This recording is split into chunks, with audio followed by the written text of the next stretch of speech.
आप सभी का स्वागत और अभिनंदन है। आप सुन रहे हैं अध्यात्म मास्टर द्वारा प्रसारित श्रीमद् वाल्मीकि रामायण कथा। वाल्मीकि रामायण बाल कांड में आज हम लोग अष्टम सर्ग की कथा का श्रवण करेंगे। अष्टम सर्ग की कथा की विषय वस्तु है राजा दशरथ का पुत्र प्राप्ति के लिए अश्वमेध यज्ञ करने का प्रस्ताव और मंत्रियों तथा ब्राह्मणों का द्वारा उनका अनुमोदन।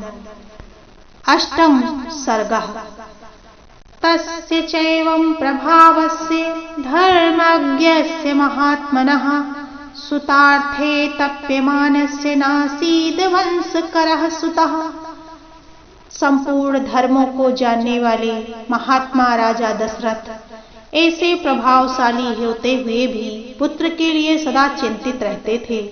उनके वंश को चलाने वाला कोई पुत्र नहीं था। चिंतयानस्य तस्यैवं बुद्धिरासीन् महामना सुतार्थे वाजिमेघेन किमर्थेन यज्ञामहम्। उसके लिए चिंता करते करते एक दिन उन महामनस्वी नरेश के मन में यह विचार हुआ कि मैं पुत्र प्राप्ति के लिए अश्वमेध यज्ञ का अनुष्ठान क्यों न करूं। सनिश्चितां मतिं कृत्वा यष्टव्यमिति बुद्धिमान् मंत्रिभिः सह धर्मात्मा सर्वैरपि कृतात्मभिः। ततो अब्रवीन् महातेजाः सुमन्त्रं मंत्रिसत्तं शीघ्रमाने मे सर्वान् गुरुमस्तान् सुपुरोहितम्। अपने समस्त शुद्धि बुद्धि वाले मंत्रियों के साथ परामर्श पूर्वक यज्ञ करने का ही निश्चित विचार करके उन महान तेजस्वी बुद्धिमान और धर्मात्मा राजा ने सुमंत्र से कहा, मंत्री प्रवर, तुम मेरे समस्त गुरुजनों एवं पुरोहितों को यहाँ शीघ्र बुला कर ले आओ। ततः सुमंत्रस्व त्वरितं गत्वा त्वरित विक्रमः समानयत् सतान् सर्वान् समस्तान् वेद पारगान्। तब शीघ्रता पूर्वक पराक्रम प्रकट करने वाले सुमंत्र तुरंत ही जाकर उन समस्त वेद विद्या में पारंगत मुनियों को वहां बुलाकर ले आए। सुयसं वामदेवं च जाबालिमथ काश्यपं पुरोहितं वसिष्ठं च ये चाप्यमन्ये द्विजोत्तमाः तान् पूजयित्वा धर्मात्मा राजा दशरथस्तदा इदं धर्मार्थ सहितं सलक्षणं वचनम् अब्रवीत्। सुयस, वामदेव, जाबाली, काश्यप, कुल पुरोहित, वशिष्ठ तथा और भी श्रेष्ठ ब्राह्मण थे। उन सब की पूजा करके धर्मात्मा राजा दशरथ ने धर्म और अर्थ से युक्त यह मधुर वचन कहा। ममलालप्यमानस्य सुतार्थे नास्ति वै सुखं तदर्थे हृदमेधेन यक्षामिति मतिर्मम। महर्षियों, मैं सदा पुत्र के लिए विलाप करता रहता हूँ। उसके बिना इस राज्य आदि से मुझे सुख नहीं मिलता। अतः मैंने यह निश्चय किया है कि मैं पुत्र प्राप्ति के लिए अश्वमेध द्वारा भगवान का यजन करूं। यदहं यद उत्तिष्ठम् इच्छामि शास्त्रदृष्टेन कर्मणा कथं प्राप्यास्यमाम्यहं कामं बुद्धिरत्र विचिन्त्यताम्। मेरी इच्छा है कि शास्त्रोक्त विधि से इस यज्ञ का अनुष्ठान करूं। अतः किस प्रकार मुझे मेरी मनोवांछित वस्तु प्राप्त होगी, इसका विचार आप लोग यहाँ करें। ततः साध्विति तद्वाक्यं ब्रह्माणः प्रत्यपूजयन् वसिष्ठ प्रमुखाः सर्वे पार्थिवस्य मुखेरितम्। राजा के ऐसा कहने पर वशिष्ठ आदि सब ब्राह्मणों ने बहुत अच्छा कहकर उनके मुख से कहे हुए पूर्वोक्त वचन की प्रशंसा की। उच्चश्च परम प्रीताः सर्वे दशरथं वचः संभाराः संभ्रियन्तां ते तुरगश्च विमुच्यताम्। सरयूया उच्चोत्तरे उत्तरे तीरे यज्ञ भूमि विधीर्यताम् सर्वथा प्राप्यसे पुत्रान् अभिप्रेताश्च पार्थिव यस्य ते धार्मिकी बुद्धिरियं पुत्रार्थमागता। फिर वे सभी अत्यंत प्रसन्न होकर राजा दशरथ से बोले, महाराज, यज्ञ सामग्री का संग्रह किया जाए, भूमंडल में भ्रमण के लिए यज्ञ संबंधी अश्व छोड़ा जाए तथा यज्ञ द्वारा सरयू के तट पर, उत्तर तट पर यज्ञ भूमि का निर्माण किया जाए।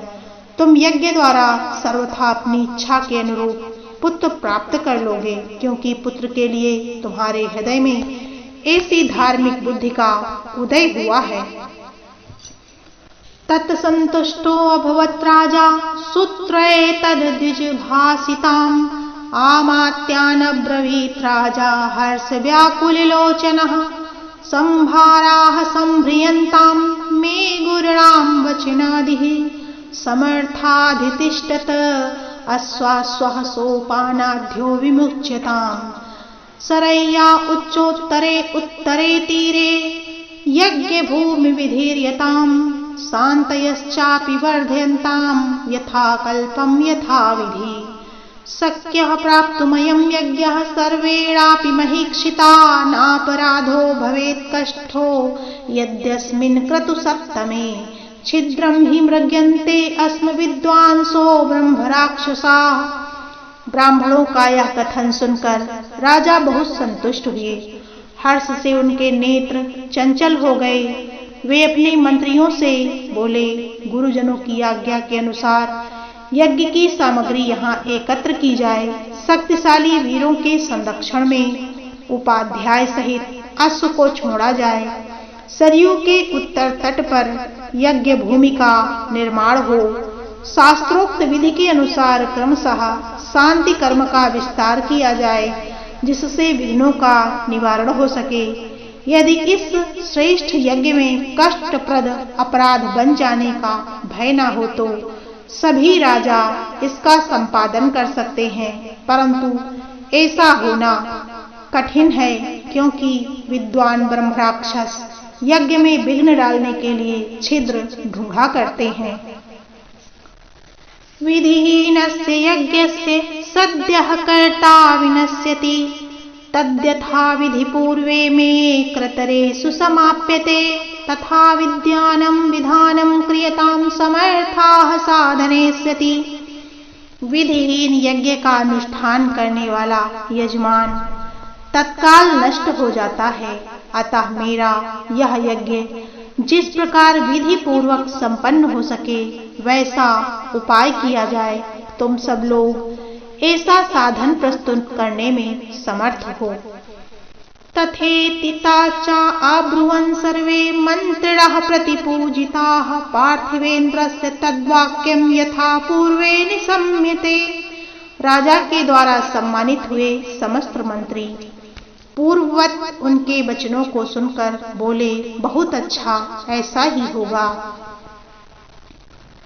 तथा द्विजास्ते धर्मज्ञा वर्धयन्तो नृपोत्तमम् अनुज्ञातस्ततः सर्वे पुनर्जग्म यथा गतम्। इस प्रकार से सभी धर्मज्ञ ब्राह्मण भी नृपत श्रेष्ठ राजा दशरथ को बधाई देते हुए उनकी आज्ञा लेकर जैसे आए थे वैसे ही फिर लौट गए।